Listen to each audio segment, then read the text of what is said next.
안녕하세요. 저는 저만 아는 엄청난 비밀을 가슴속에 품고 사는 여자입니다. 사실 저희 남편이 얼마 전에 세상을 떠났는데 남편을 잃은 슬픔이 채 가시기도 전에 생각지도 못했던 충격적인 일이 터지고 말았거든요. 그건 바로 남편한테 제가 모르는 끔찍한 비밀이 있었다는 거예요. 그 비밀 때문에 속이 참 답답하고 마음이 안 좋았는데 유튜브 사연 채널을 대나무 숲이다 생각하고 속 시원하게 얘기해 보려고 합니다. 제 이야기 끝까지 잘 들어주셨으면 좋겠어요. 제가 어렸을 때 저희 부모님은 작게 이삿짐 센터를 운영하며 저와 남동생을 키우셨습니다. 아마 해보신 분들은 아시겠지만 이삿짐 센터 일이라는 게 굉장히 힘든 일이거든요. 그러다 보니 두 분 다 엄청 고생을 하시더라고요. 거의 쉬는 날도 없이 일을 하셨던 것 같아요. 엄마, 오늘 주말인데 또 일하러 가요? 오늘 같은 날은 좀 쉬지 그러세요. 아유, 우리한테 이삿짐을 맡겨준다는 게 얼마나 감사한 일인데 주말이든 아니든 우릴 필요로 하는 사람이 있으면 언제든지 나가야지. 그래야 한 푼이라도 더 벌어서 너희들 더 좋은 거 많이 사줄 거 아니니. 저희 부모님은 무거운 이삿짐을 나르시다 보니까 여기저기 다치실 때도 많았습니다. 하루는 아빠가 일 끝나고 씻고 나오셨는데 정강에 시퍼렇게 멍이 들어있는 거예요. 아빠, 도대체 뭐 하다가 그렇게 크게 다치신 거예요? 빨리 병원이라도 가봐야 되는 거 아니에요? 에이, 뭘 이 정도 가지고 병원을 간다고 그래. 아까 세탁기 옮기다가 모서리에 조금 찍혀서 먹는 건데 뭘.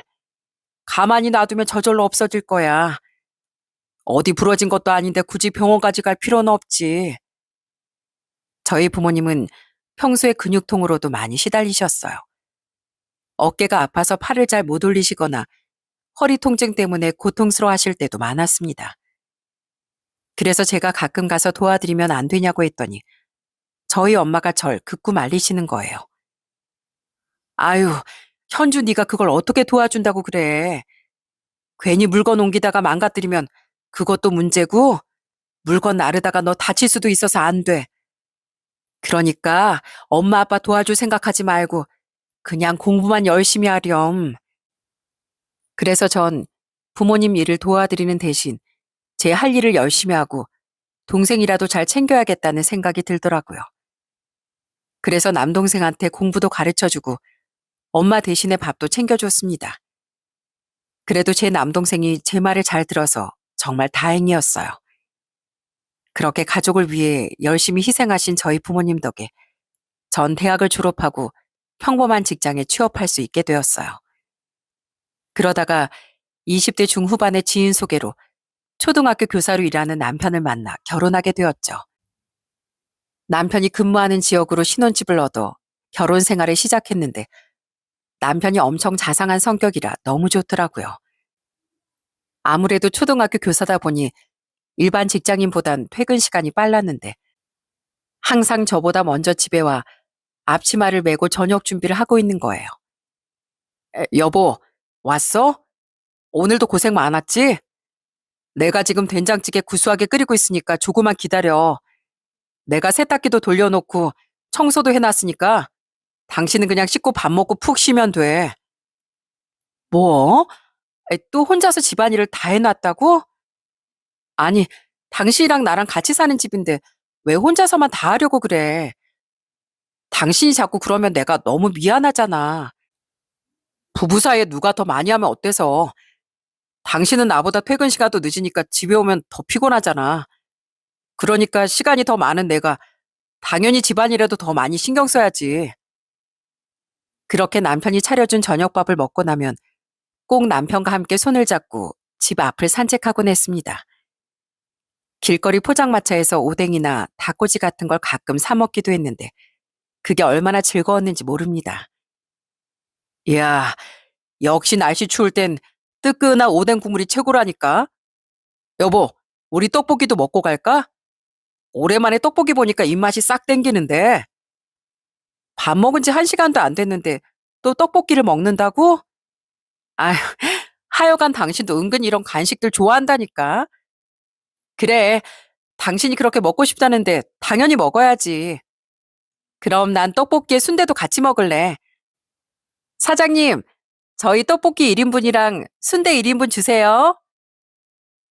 남편은 저한테만 잘해주는 게 아니라 저희 가족들한테도 엄청 잘했어요. 가끔씩은 주말에 저희 부모님 일하실 때 가서 집 나르는 걸 도와드리기도 했습니다. 아유, 이서방. 이런 거 같이 안 해도 된다니까 그러네. 괜히 우리랑 같이 집 나르고 그러다가 다치기라도 하면 어떡해. 그리고 이삿짐 나르는 거 그렇게 만만한 일 아니야. 자네 괜히 우리 도와준답시고 같이 일했다가 일주일 내내 알아놓을걸. 괜찮습니다. 원래 다 그렇게 하면서 적응해 가는 거죠. 안 다치게 조심해서 할 테니까 저한테 맡겨주세요. 남편은 진짜로 이삿짐 센터 일을 처음 도와줬을 때 너무 힘들어서 며칠간 알아누웠어요. 그런데도 그 이후에 계속 가서 도와드리려고 하더라고요. 저는 그 모습이 너무 고맙게 느껴졌습니다. 그러다가 한 번은 제 남동생이 오래 만나던 여자친구와 헤어져서 우울해했던 적이 있었어요. 제 남편은 그때도 제 남동생과 같이 소주를 마시며 위로를 해주더라고요. 처남, 이 세상에 여자가 얼마나 많은데 그 여자 때문에 너무 힘들어할 필요 없어. 처남이 그렇게 잘해줬는데 그 여자가 돈 많고 나이 많은 남자가 좋다면서 가버린 거라며. 그 여잔 원래 그런 여자인 거니까 그냥 깨끗하게 잊어버려. 천안가시 멋있고 좋은 남자가 그런 여자 때문에 흘리는 눈물이 너무 아깝잖아. 매영, 저도 안 울고 싶은데 너무 억울하고 속상해서 자꾸 눈물이 나온단 말이에요. 전 누나랑 매영이 결혼해서 잘 사는 것처럼 저도 그 여자랑 언젠간 좋은 가정 꾸리고 싶은 생각까지 했었다고요. 그런데 저보다 다른 남자가 더 좋다고 가버리긴 하고 사람이 어떻게 그럴 수가 있어요? 그게 다 그 여자가 사람 보는 눈이 없어서 그래. 세상에 얼마나 속물적인 여자였으면 오래 만난 남자친구를 배신하고 돈 많고 나이 든 남자한테 가버려.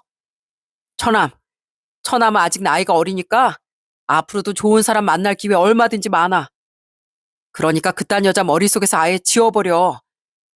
애초에 처남이랑 어울리지도 않는 사람이었으니까 그냥 떨거지 하나 떨쳐냈다고 생각하라고. 그래도 저희 남편이 제 동생한테 술도 자주 사주고 위로를 많이 해주니까 남동생이 금방 기운을 차리더군요. 그때 남동생이 저희 남편한테 고맙다는 말을 얼마나 많이 했는지 몰라요. 그런데 남편뿐만 아니라 저희 시댁 식구들도 참 좋은 사람들이었습니다. 제가 원래 명품 같은 것도 관심이 없고 워낙에 검소한 성격이라 대학생 때 쓰던 지갑을 아직까지 쓰고 있었거든요.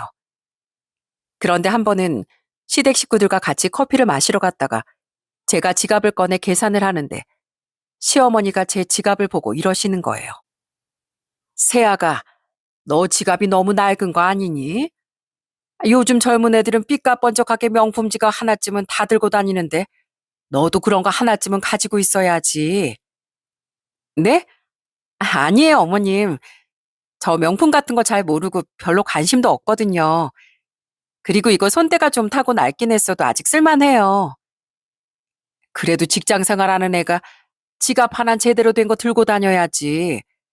그러지 말고 오늘 내가 너한테 지갑 하나 사줄 테니까 나랑 같이 백화점이나 가자. 내가 너한테 그 정도 꼭 사주고 싶어서 그래. 시어머니는 진짜로 절 백화점에 데려가 좋은 명품 지갑 하나를 사주시더군요. 사실 저희 시댁이 조금 잘 사는 편이었거든요. 저는 난생 처음 가져본 명품 지갑에 얼떨떨하기도 하고 시어머니한테 너무 감사하기도 했습니다. 그런데 또 하루는 제가 시댁에 갔는데 시어머니께서 제 얼굴을 유심히 바라보시더니 이러시는 거예요. 어머, 넌 젊은 애가 피부가 이게 뭐니? 아무리 겨울이라도 그렇지 얼굴이 왜 이렇게 다 텄어? 아, 제가 원래 피부가 좀 건조한 편이라서 겨울만 되면 이렇게 트더라고요. 이상하게 로션을 자주 발라도 나아지질 않네요. 그래? 그 로션이 너한테 안 맞는 건 아니고? 아유, 안 되겠다. 내가 수분 크림이라도 좀 발라줄 테니까 여기 가만히 있어 보렴. 시어머니는 방에서 본인이 쓰시는 수분 크림을 가져와선 제 얼굴에 정성스레 발라주시더군요. 그러더니 저한테 피부 마사지까지 끊어주신다고 하는 거예요. 아니에요, 어머님. 저 피부 마사지 같은 거 안 받아도 돼요. 피부로 먹고 사는 직업도 아닌데 굳이 그렇게까지 할 필요 없잖아요. 그래도 내가 해주고 싶어서 그래. 원래 젊었을 때부터 관리해야 나이 들었어도 피부가 멀쩡한 거거든. 정 부담스러우면 그냥 내가 마사지샵 다니고 싶은데 심심해서 너랑 같이 가는 거라고 생각하렴. 그 정도는 해줄 수 있지? 결국 전 시어머니와 같이 피부 마사지샵도 다니게 되었어요. 저희 시부모님 덕분에 평생 안 해본 것도 해보고 얼마나 감사했는지 모릅니다. 그러다가 명절이 되어 시어머니와 같이 열심히 음식을 만들었어요. 그런데 제가 만든 음식들을 보고 시아버지랑 시동생이 엄청 저를 칭찬하는 거예요. 이야, 우리 며느리가 손맛이 장난 아니네. 어쩜 전도 이렇게 예쁘게 부치고 나물도 맛있게 무쳐? 이거 아주 한두 번 해본 솜씨가 아닌데? 그러게 말이에요. 형수님, 혹시 저희 형이랑 결혼하기 전에 요리 교실 같은 거 다니셨어요? 그게 아니면 도대체 이렇게 잘하시는 비법이 뭐예요? 아이, 참, 저 그 정도까지는 아닌데 다들 절 너무 치켜 세워주시니까 민망하잖아요. 남들이 보면 제가 무슨 인류 요리사인 줄 알겠어요. 전 그렇게 행복한 결혼 생활을 하며 아들 하나, 딸 하나를 낳게 됐습니다. 저한테도 늘 잘해주던 저희 남편은 저희 애들도 그렇게 많이 챙기더라고요. 애들 우유도 직접 먹이고 기저귀도 갈아입히고 새벽에 애들이 울면 자기가 일어나서 다 달래는 거예요. 게다가 집에서 저희 애들한테 한글이랑 숫자도 직접 가르치더군요. 우여가 아빠 따라해봐. 기역, 니은, 디귿. 자, 다시 한번 해볼까? 이게 무슨 글자라고 했지? 남편은 주말마다 애들을 데리고 놀러 가기도 하고 애들이 초등학교에 들어가고 나서부턴 학교 숙제도 다 봐주더라고요. 이야, 오늘 선생님이 숙제 많이 내주셨네.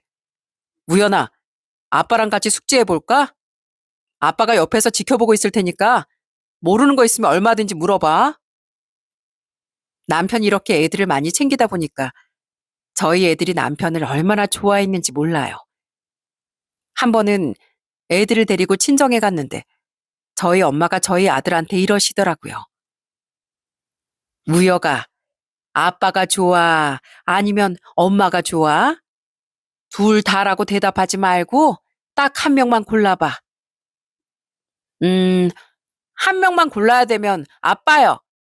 아빠가 우리랑 잘 놀아주고 공부도 잘 가르쳐 준단 말이에요.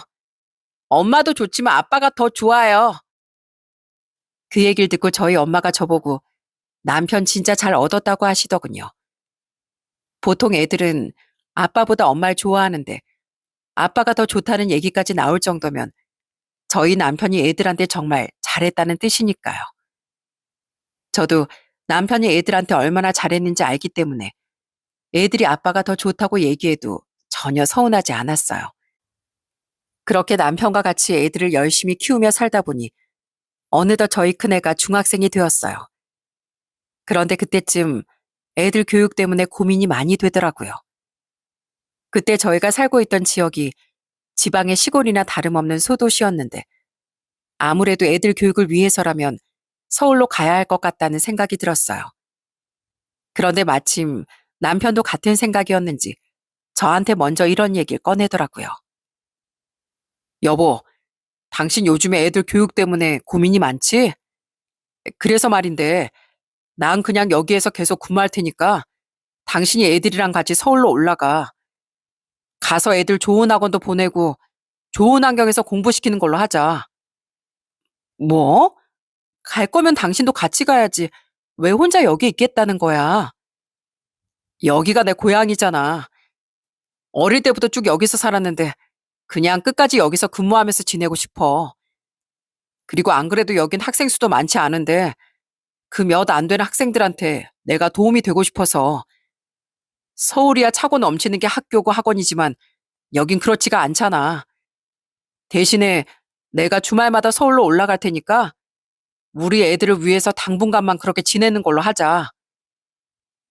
저는 남편이 같이 안 간다는 말에 아쉽긴 했지만 애들을 위해서 결국 서울로 올라가게 되었어요.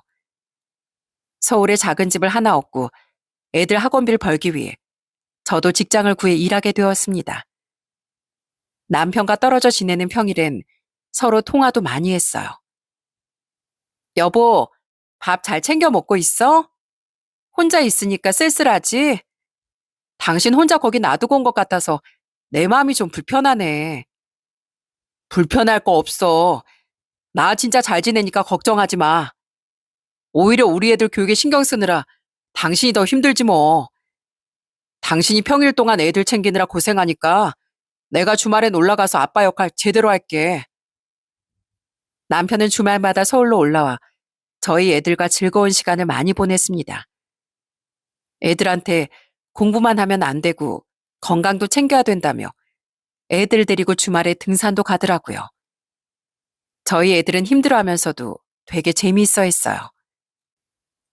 아빠, 우리 다음번에 등산 또 가요. 맨날 책상 앞에 앉아서 공부만 하다가 오랜만에 산에 오니까 공기도 상쾌하고 기분이 너무 좋아요. 땀도 쫙 빼니까 건강해지는 것 같고 왠지 모르게 머리도 맑아지는 기분이에요. 그러다가 한 번은 저희 아들이 반에서 1등을 한 적이 있었어요. 그 소식을 들은 남편은 그 주 주말에 집에 올라오면서 케이크를 사들고 왔더라고요. 우여가, 이번에 반에서 1등한 거 정말 축하한다. 아빠 네가 열심히 공부해서 이렇게 좋은 성적 얻을 줄 알고 있었어. 그런데 우여가, 이렇게 한번 1등을 찍고 나면 조심해야 되는 게 뭔 줄 아니? 다음번에 또 1등 못할까 봐 전전긍긍하고 등수에 집착하는 걸 제일 조심해야 되는 거야. 다음번에 꼭 1등 안 해도 되니까 너무 부담 가지지 말고 평소대로만 하렴. 저희 남편은 주말에 올 때 저희 애들만 챙기는 게 아니라 저희 부모님도 많이 챙겨드리더군요. 한 번은 주말에 같이 친정에 갔는데 남편이 한 달 만에 만난 저희 아빠를 보고 이러는 거예요. 아버님, 살이 왜 이렇게 많이 빠지셨어요? 혹시 어디 안 좋으신 거 아니에요? 에이, 안 좋긴.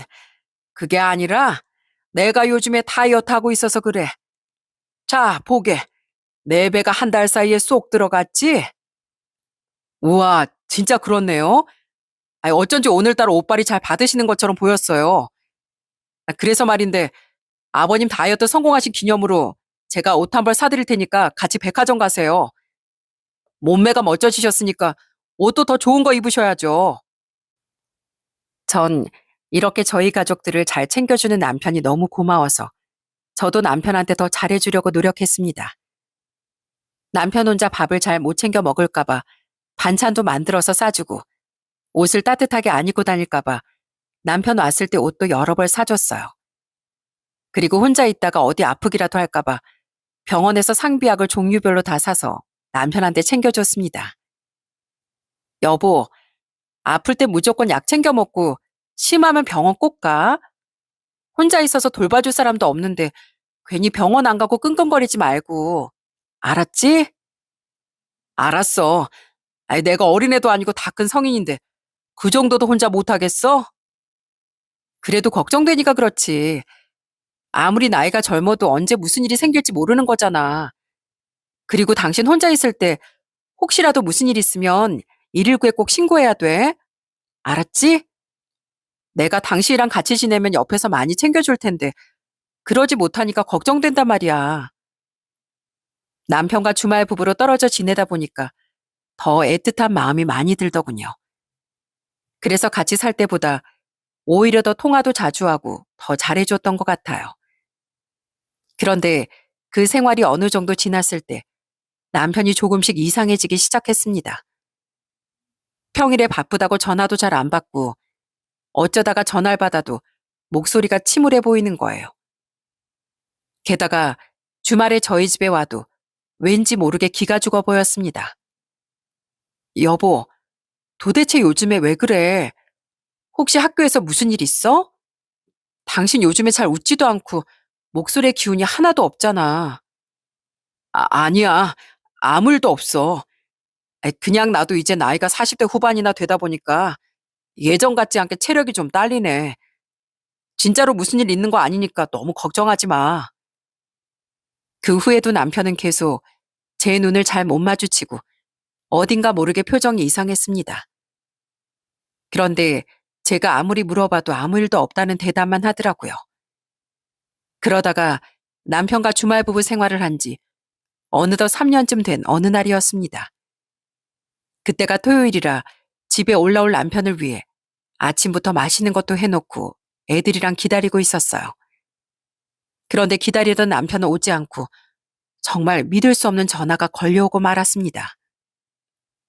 네? 뭐라고요? 저희 남편이 교통사고를 당했다고요? 거기가 어딘데요? 네? 거기가 어디냐고요? 남편이 교통사고를 크게 당해 응급실에 실려갔단 전화를 받고 전 너무 놀라 병원으로 바로 달려갔어요. 하지만 제가 도착했을 때 남편은 이미 세상을 떠난 뒤였습니다. 저는 갑작스럽게 일어난 이 충격적인 일에 그만 자리에 주저앉고 말았어요. 여보, 도대체 이게 무슨 일이야? 오늘 집에 와서 애들이랑 같이 맛있는 거 먹기로 했잖아. 내가 당신 온다고 당신 좋아하는 불고기도 해놨는데 이렇게 눈 감고 누워있는 게 어디 있어. 우리 애들도 당신 오기만을 얼마나 기다리고 있었는데 이렇게 차갑게 누워있으면 어떡하냐고. 절 따라온 저희 애들도 미친 듯이 소리를 지르며 울기 시작했어요. 우리 아빠 돌려내. 우리 아빠 돌려내란 말이야. 왜 하필이면 다른 사람도 아니고 우리 아빠냐고. 나 아빠 없으면 못 산단 말이야. 그렇게 전 갑작스럽게 남편을 잃고 눈물 속에 장례식을 치르게 되었어요. 장례식장에서 저희 시부모님이 몇 번이나 쓰러질 뻔하셨는지 모릅니다. 이복의 저승사자 양반, 차라리 날 데려가시게. 우리 아들 살려내고 날 데려가란 말이야. 저희 부모님과 남동생도 눈물을 엄청 많이 흘리더군요. 평소에 지병도 없고 건강했던 남편이었기에 더욱더 저와 가족들의 충격이 컸습니다.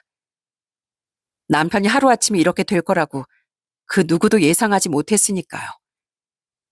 그렇게 장례식을 마친 후 저희 남편은 남편이 지내던 지역의 추모공원에 잠들게 되었어요. 그곳이 남편의 고향이었기 때문에 시부모님과 상의 후 그곳으로 정하게 되었죠.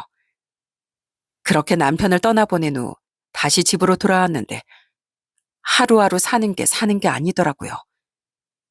제 휴대폰 배경화면에 남편이랑 애들이랑 다 같이 찍은 사진이 있었는데 휴대폰을 열 때마다 남편의 모습이 보여서 너무 가슴이 아픈 거예요. 게다가 하루는 저희 딸 방에서 이상한 소리가 나길래 방문에 귀를 대보았더니 저희 딸이 흐느끼면서 울고 있더라고요. 아빠, 나 공부 진짜 열심히 할 테니까 다시 와주시면 안 돼요? 나 앞으로 아빠를 못 본다고 생각하니까 아무것도 하고 싶지가 않단 말이에요. 매주마다 아빠 오는 날만 기다리면서 살았는데 이제 나 뭘 기다리면서 살아요? 아빠 없이 어떻게 사냐고요?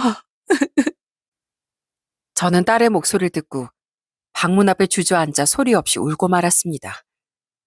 그래도 애들은 챙겨야 되기 때문에 어떻게든 이를 악물고 버텨보려고 했는데 애들 밥을 차려주려고 냉장고를 열었더니 남편한테 주려고 미리 만들어놨던 반찬들이 그대로 있는 거예요. 전 그걸 보고 또 한 번 주저앉고 말았습니다. 여보, 나 아직 당신한테 못해준 게 많은데 이렇게 가버리면 어떡해. 가족들이랑 떨어져서 3년 동안이나 그렇게 외롭게 지내놓고 떠날 때도 인사 한마디 없이 가면 어떡하냐고. 그런데 슬픔에 잠겨있던 건 저와 애들뿐만이 아니었습니다. 저희 시부모님은 아들을 잃은 슬픔이 아예 알아놓으셨어요. 너무 걱정돼서 시부모님한테 전화 드릴 때마다 늘 목소리가 안 좋으시더군요. 어머님, 식사하셨어요? 설마 아무것도 안 드신 거 아니죠? 아휴, 젊고 창창한 아들을 하늘나라에 보내놓고 내가 어떻게 밥을 먹을 수가 있겠니? 에이미야, 나 정말 살고 싶지 않다. 우리 아들은 그 젊은 나이에 하늘나라로 떠나버렸는데 다 늙은 내가 이렇게 살아있는 게 한심해서 도저히 살고 싶지가 않어. 그렇게 하루하루 슬픔 속에 지내다 보니 어느덧 남편이 세상을 떠난 지도 3개월이 되었어요. 마침 남편 생일이라 남편이 너무 보고 싶더군요. 3개월 동안 남편 산소에 풀도 많이 자랐을 것 같아 그것도 정리할 겸 저 혼자 남편 산소에 찾아가게 되었어요. 조용히 남편 산소 앞에서 눈물을 흘리고 있었는데 마침 옆에서 추모공원 관리인 아저씨가 정성스레 풀 정리를 하고 계시더군요. 전 저희 남편이 깨끗한 환경에서 잠들 수 있게 관리해 주시는 관리인 아저씨께 감사해서 먼저 인사를 건넸습니다. 안녕하세요. 고생이 많으시죠? 그러자 그 관리인 아저씨가 제 얼굴을 유심히 보더니 저한테 뜬금없는 질문을 하시더군요. 여기 계신 분 가족이세요? 누나, 아니면 동생이신가? 아, 전 와이프예요. 저희 남편이 3개월 전에 세상을 떠나서 여기 이렇게 잠들어 있거든요. 와이프 분이시라고요? 이상하다.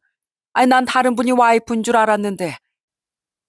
아니, 일주일에 한두 번씩 주기적으로 오는 여자분이 한 분 있었거든요. 한 번 오면 그 산소 앞에서 거의 2시간씩 울다 가길래 당연히 그 여자분이 와이프인 줄 알았어요. 근데 아니었다고요? 허참 이상하네. 전 그 얘기를 듣고 망치로 머리를 얻어맞은 듯 너무 당황스럽더군요. 남편 형제는 시동생 한 명뿐인데 와이프로 오해받을 만큼 남편의 산소에 자주 찾아오는 여자가 있다는 게 이해가 되지 않았어요. 그래서 제가 그 여자가 도대체 누구냐고 관리인 아저씨한테 꼬치꼬치 캐물었더니 이렇게 말씀하시더군요. 글쎄요. 아이, 그분이 누군진 저도 잘 모르죠. 아유, 제가 괜히 말실수를 한 것 같은데 이만 가보겠습니다. 더 도움드릴 수 있는 게 없어서 죄송하네요. 전 멍하니 남편 산소 앞에 서서 이게 도대체 무슨 일인지 곰곰이 생각해 봤습니다. 하지만 아무리 생각해봐도 그 여자의 정체가 누군지 알 수가 없었어요. 저는 너무 불길한 기분에 그 여자가 누군지 꼭 알아내야겠다는 생각이 들더군요. 그래서 마침 다음 날이 주말이길래 저희 아들한테 전화를 했습니다. 우여가 엄마 아빠 산소 내려온 김에 볼 일이 좀 있어서 며칠 더 있다가 가려고 하거든. 냉장고에 반찬 있으니까 우연이랑 같이 밥 챙겨 먹고 잘 지내고 있어. 엄마가 볼 일 끝나면 바로 올라갈게. 그리고 다음 날 전 혹시나 그 여자가 남편 산소에 또 찾아올까봐 남편 산소 근처에서 계속 지켜보고 있었어요. 하지만 아무도 찾아오지 않더군요. 그런데 하루가 지나 이틀째 되는 날 또 초조한 마음으로 지켜보고 있었는데 어떤 여자가 저희 남편 산소에 뚜벅뚜벅 걸어오는 거예요. 게다가 와서는 말없이 눈물을 뚝뚝 흘리더군요. 전 이 여자가 그 여자라는 확신이 들어 바로 앞으로 걸어나가 그 여자한테 따지기 시작했습니다. 당신 뭐야?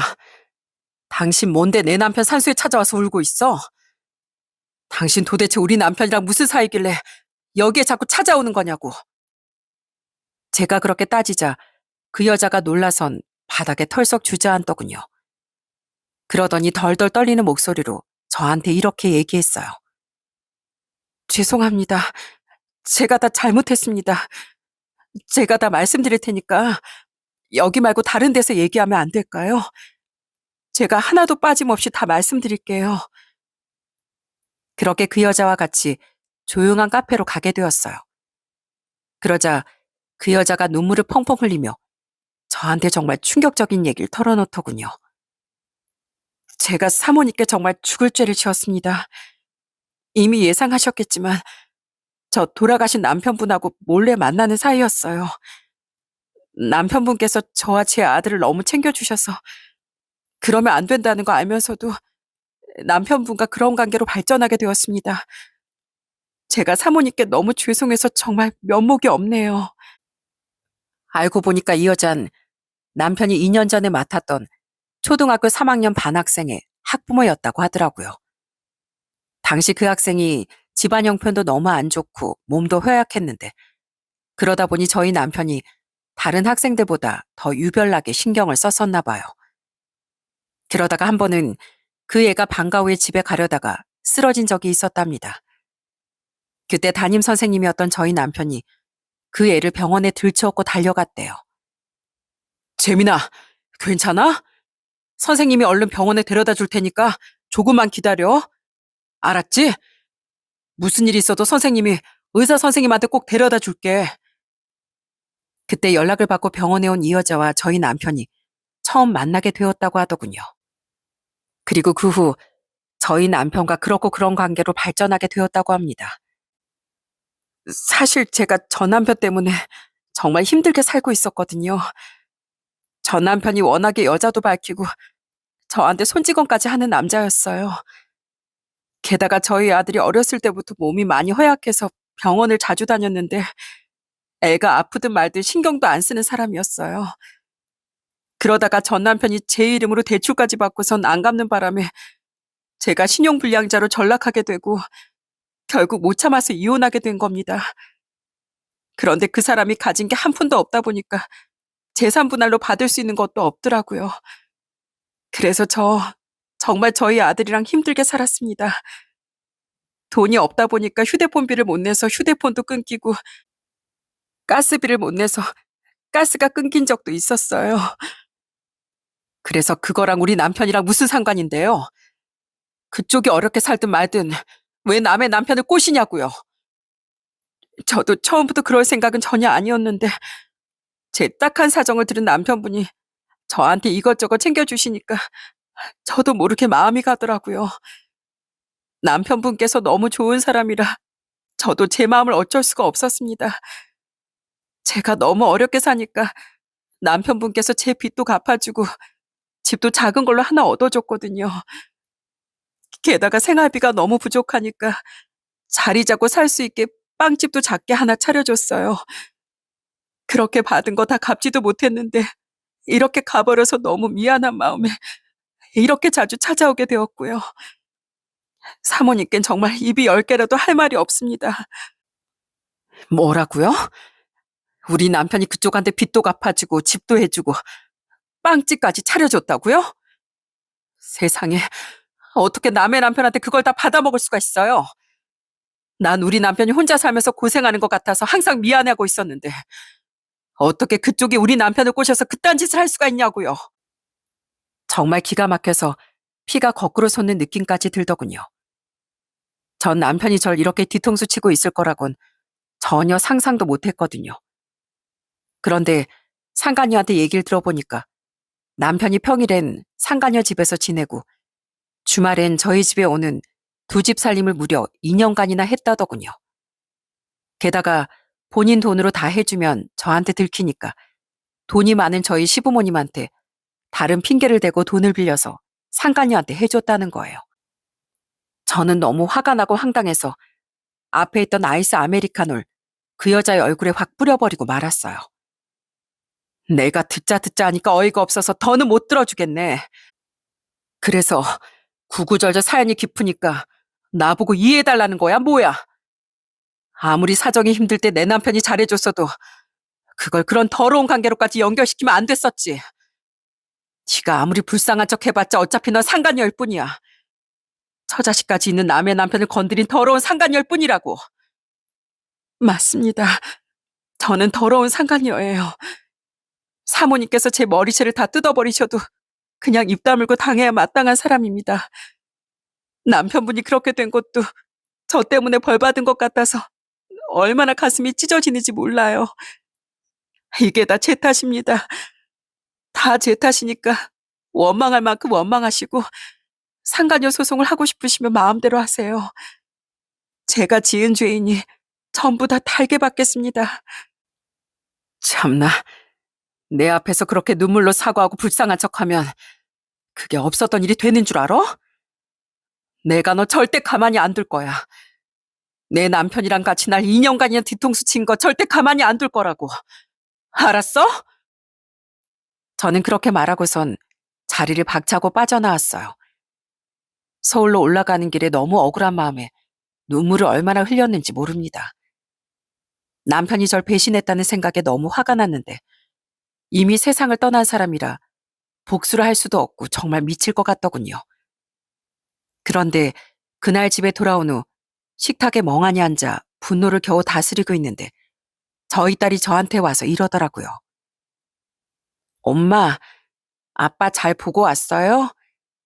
아빠가 살아있었으면 생신 때 맛있는 거 많이 드셨을 텐데 아빠 돌아가시기 전에 제가 직접 미역국 한번 못 끓여드렸던 게 너무 후회돼요.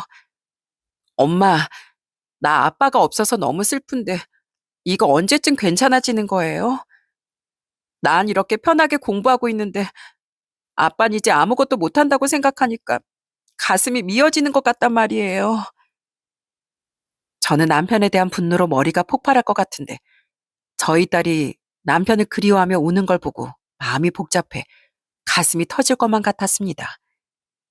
그런데 애들이 상처받을까봐 차마 남편이 바람을 피웠다는 얘기를 할 수가 없더라고요. 그래서 전 혼자서 매일 머리를 쥐어뜯으며 괴로워했습니다.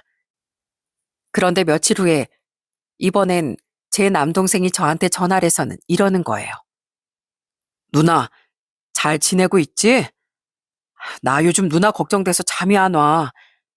매형 그렇게 되고 나서 나도 이렇게나 슬픈데 누나는 얼마나 더 슬프겠어. 누나, 나 솔직히 요즘 매형이 너무 보고 싶어. 매형이 나한텐 거의 친형이나 다름없었잖아. 나 그래서 나중에 할아버지 될 때까지 매형이랑 형 동생처럼 친하게 지내고 싶었는데 이제 그럴 수가 없어서 너무 가슴이 아파. 남동생까지 그런 얘기를 하니까 정말 어떻게 해야 될지 모르겠더군요. 저 몰래 다른 여자와 두 집 살림까지 차렸던 걸 생각하면 절대 용서할 수 없지만 또 남편이 생전에 저희 가족들한테 엄청 잘했던 걸 생각하면 마냥 원망하기도 힘들더라고요. 그래서 너무 복잡한 마음에 상간녀 소송도 바로 진행하지 못하고 괴로워하며 시간만 흘렀어요. 그런데 상간녀를 처음 만난 지 한 달쯤 지났을 때 상간녀한테서 갑자기 만나자는 연락이 오더군요. 그래서 상간녀를 만나러 갔는데 제 앞에서 고개를 푹 숙이더니 무슨 돈 봉투를 하나 건네주는 거예요. 사모님, 그동안 정말 죄송했습니다.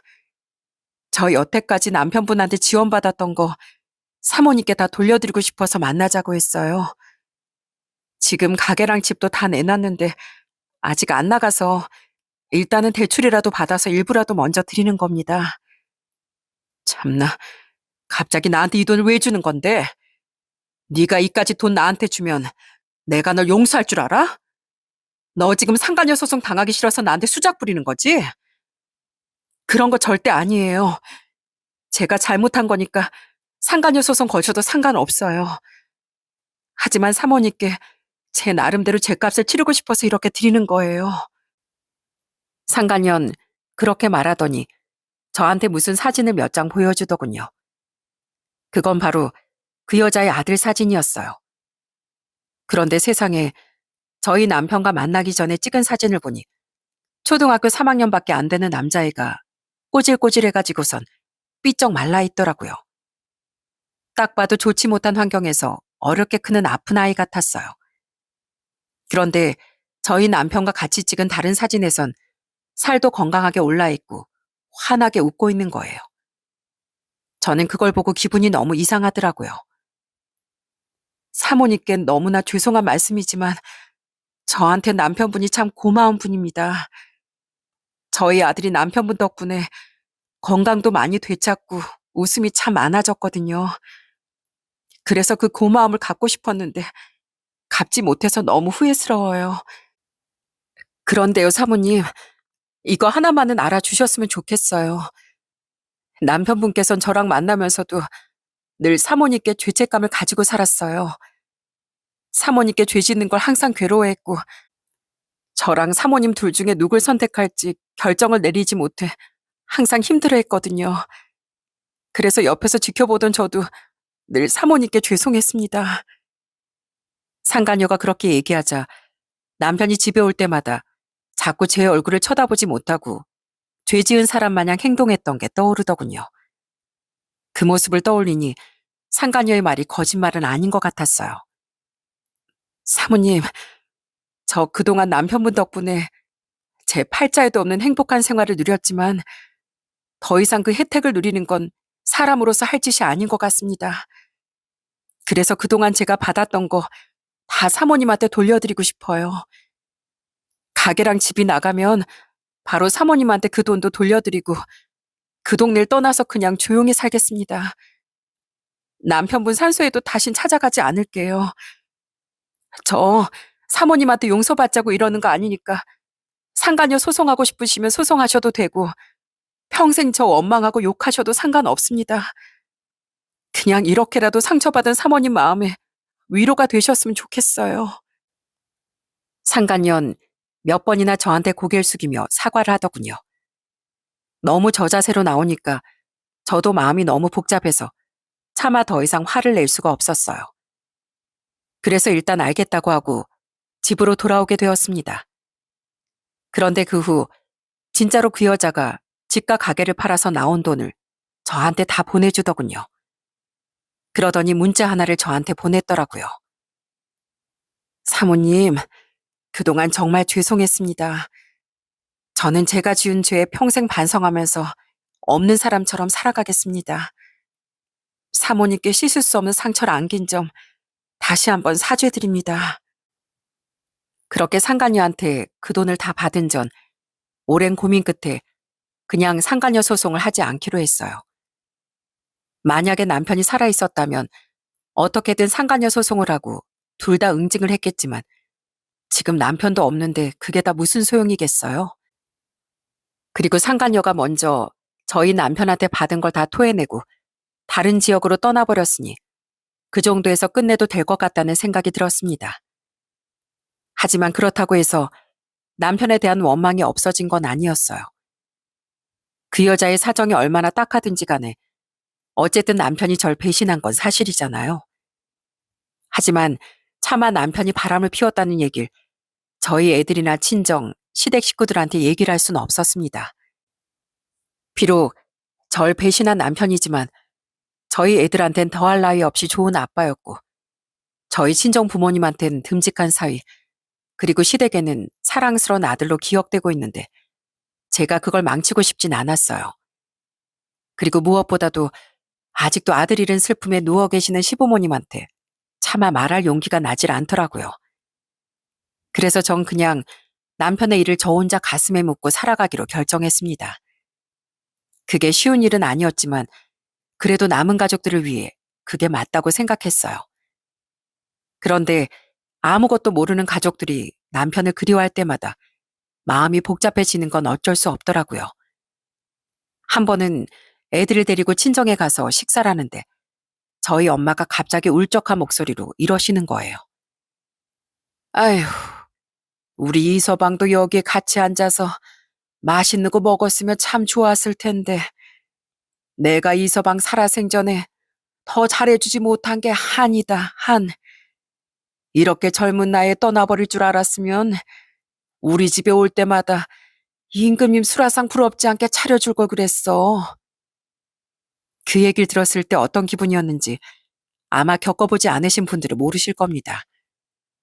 왜 일찍 떠나서 가족들 마음을 이렇게 아프게 하는 건지 원망스럽기도 하고 또 한편으론 저희 부모님이 그렇게 착한 사이라고 칭찬하는 남편이 절 배신했다는 게 화가 나기도 했어요. 그러다가 한 번은 시댁에 갔는데 시부모님이 아직까지도 식사를 잘 못하셔서 살이 쭉 빠지신 겁니다. 그래서 걱정되는 마음에 죽을 끓여드렸더니 시아버지가 눈물을 글썽이면서 저한테 이러시더군요. 애미야, 정말 고맙다. 역시 우리한텐 너밖에 없구나. 그나저나 우리 아들이 그렇게 되는 바람에 네가 혼자 고생이 참 많지? 우리 손주들 학업에도 신경 쓰고 직장 일까지 하느라 네가 참 많이 힘들 거야. 그래도 너한텐 우리가 있으니까 힘들면 언제든지 얘기하렴. 우리가 널 위해서 뭔들 못해주겠니? 그 얘기를 들은 전 정말 가슴이 찢어지는 것만 같았습니다. 솔직히 남편만 생각하면 시댁에도 발길을 끊어야 하는데 이렇게 좋은 시부모님과 관계를 망치고 싶지 않았어요. 그래서 전 이를 악물고 그냥 제가 혼자 감당해야겠다고 생각했습니다. 그래서 그날 시댁에 애들을 놔둔 후 저 혼자 남편 산소에 다시 찾아갔어요. 그리고 남편의 산소 앞에서 원망의 말을 하염없이 쏟아냈습니다. 당신 도대체 왜 이런 짓을 한 거야? 우리 다 같이 잘 살고 있었는데 왜 이런 짓을 저지른 거냐고. 당신 이렇게 말도 안 되는 짓을 벌여놓고 혼자 그냥 떠나버리면 다야? 나한테 평생 잊지 못할 상처를 줘놓고서 그냥 이렇게 조용히 누워있으면 되는 거냐고. 나 평생 당신 원망하면서 살 거야. 당신이 나 배신한 거 절대로 용서하지 않을 거라고.